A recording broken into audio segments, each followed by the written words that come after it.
Olá pessoal, estamos aqui iniciando o nosso treinamento, nosso curso em Gestão e Segurança da Informação e em nossa primeira aula nós vamos apresentar um contexto, vamos apresentar alguns conceitos importantes, sabendo bem em conta que todos aqui presentes já têm a ideia da importância da segurança da informação, até mesmo porque hoje em dia vemos inúmeros incidentes ocorrendo diariamente.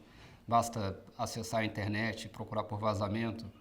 Hoje temos vazamentos aí da ordem de 100 milhões, 200 milhões, 300 milhões de nomes de usuários com senhas, com dados pessoais.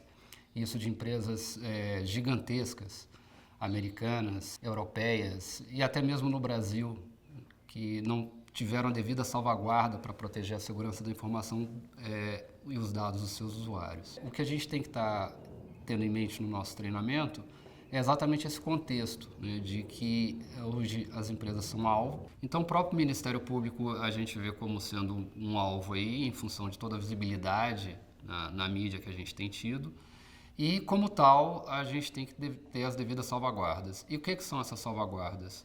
É pensar no contexto da segurança da informação, com a equipe bem capacitada, uma equipe bem treinada, com profissionais que façam a gestão adequada, com equipamento, com software, com hardware compatível, com as ameaças que evoluem diariamente e evoluem num ritmo que às vezes é até meio difícil de acompanhar, porque necessitam de muitos investimentos. Então, o que a gente vai querer chegar ao final do nosso curso é com gestores capacitados que possam estar vendo com as suas equipes como desenvolvê-las, como dar um nível adequado de segurança e, de preferência, que a gente não seja objeto de um dia estar na mídia como responsável por algum vazamento importante, sejam dados pessoais, sejam dados sigilosos de qualquer tipo de investigação. É importante a gente também pegar algumas referências e sempre que possível a gente vai estar citando.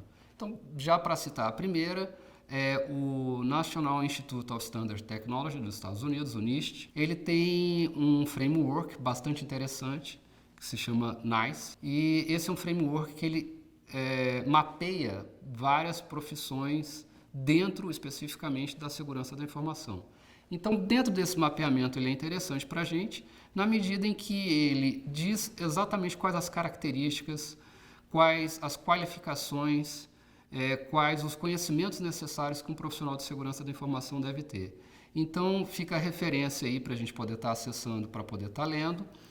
O documento está disponível na internet, segue o link aí no vídeo, como vocês podem observar, e vale a pena fazer a leitura completa do documento.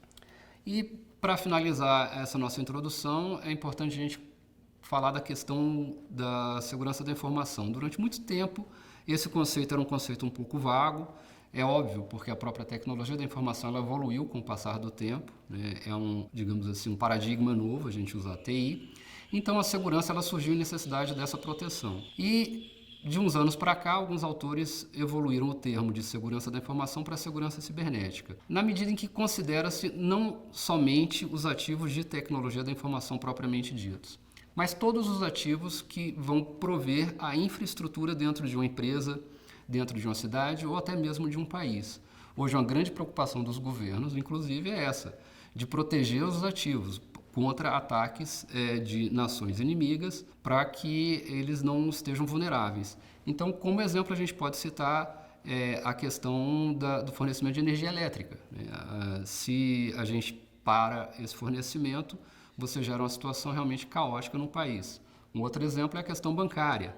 Se você interrompe, como no passado a gente teve alguns casos, por um ataque de negação de serviço, a possibilidade das pessoas poderem acessar o sistema financeiro, isso também gera um problema sério para o país. Então, os governos com essa viés vieram com essa nova denominação de segurança cibernética. Então, isso é considerado mais ou menos uma evolução da segurança da informação.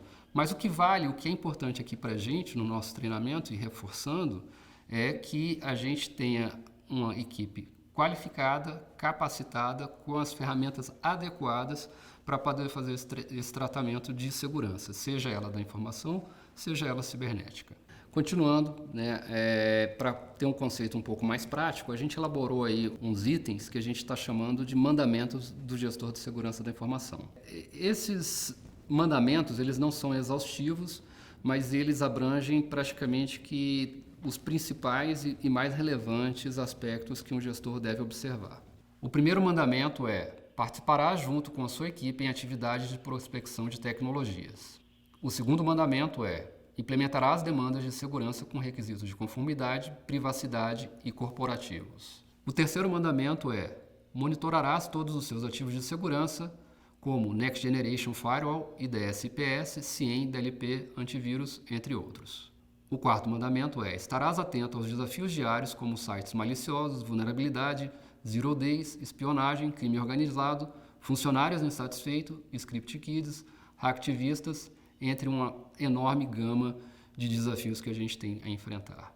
O quinto mandamento é: trabalharás ativamente para que a cultura seja de resposta a incidentes e não a de resposta após incidentes. O sexto mandamento é: engajarás a alta administração. Sétimo mandamento é: indicarás as tecnologias de segurança adequadas e aplicarás os devidos processos. O oitavo mandamento é: não descuidarás da capacitação de sua equipe. O nono mandamento: protegerás seus ambientes físico, móvel e virtual. E o décimo mandamento: atuarás sempre de forma ética. Especificamente sobre a questão ética, é importante a gente observar que são valores muitas vezes que dizem respeito a aspectos pessoais. E como tal, um determinado valor ele pode estar sendo válido e aceito numa cultura e não em outra. Nesse sentido, a gente vê uma iniciativa dos institutos de segurança da informação que mapearam e fizeram seus próprios códigos de ética. Então aqui vale a gente mencionar o específico do ISC Square, que é o instituto mais reconhecido hoje de segurança da informação especificamente, que tem a certificação CISSP. Esse instituto ele define no seu código de ética 4 itens. Entre os 4 itens definidos pelo ISC, a gente tem o primeiro cânone deles, que é proteger a sociedade, o bem comum, necessária confiança mútua e confiança do público e a infraestrutura. O segundo cânone é agir honradamente, honestamente, de forma justa, com responsabilidade e dentro da lei. O terceiro, fornecer um serviço diligente e competente para a auto-administração. E o quarto, avançar e proteger a informação. Então, retomando a questão dos institutos de segurança da informação que promovem a profissão, a gente vê que muitos deles oferecem a opção de o profissional obter uma certificação. Então, como eu já mencionei aqui, o ISC Square ele oferece o CISSP, que é hoje talvez a certificação com o maior número de profissionais em todo o mundo. Essa é uma certificação bastante interessante e recomendo aos senhores, caso tenham interesse, em tirá-la, porque ela possui 8 domínios distintos que vão desde a parte de controles de acesso, passando por redes, passando por desenvolvimento seguro, indo a questões que envolvem até mesmo investigações de crimes digitais. O que vale muito dessa certificação é toda a visão gerencial que é oferecida. Ele não entra em nível de específico ou detalhamento de cada uma delas, desses domínios, mas vai dar uma visão abrangente, como o próprio ISC Square fala. Ele oferece uma certificação com uma visão holística da segurança da informação. Caso haja um interesse e a necessidade, e aí é interessante inclusive ressaltar que muitas vezes sim é importante ter uma certificação mais específica, outros institutos oferecem esse tipo de certificação. E aí a gente tem o caso do SANS Institute, que oferece certificações que vão específicas para cada um dos domínios que eu já mencionei. Então, por exemplo, eles têm uma certificação específica de desenvolvimento seguro, tem uma certificação específica que fala só de análise de malware. Eu possuo 2 certificações do SANS Institute, uma específica de investigação de crimes digitais e a outra que é mais focada na parte de hacking ético, threat hunting, que a gente vai falar mais na frente também no curso com os senhores. E por fim, um terceiro tipo de certificação que é focada em produto, em solução. Então, no caso específico do MPF, nós temos soluções, por exemplo, de forense de dispositivos móveis da Cellebrite. Então, ela oferece uma certificação específica à empresa Cellebrite. A gente trabalha com o antivírus da Trend, da empresa Trend. E esse antivírus também tem uma solução específica. Da mesma forma, os nossos ativos de UTM são da Fortinet. A Fortinet tem uma certificação específica para isso. Essas certificações elas são boas porque, no geral, o material é muito bom e bem focado para aquilo, para que o profissional que vai utilizar aquele tipo de solução, ele utilize da forma mais devida e adequada possível.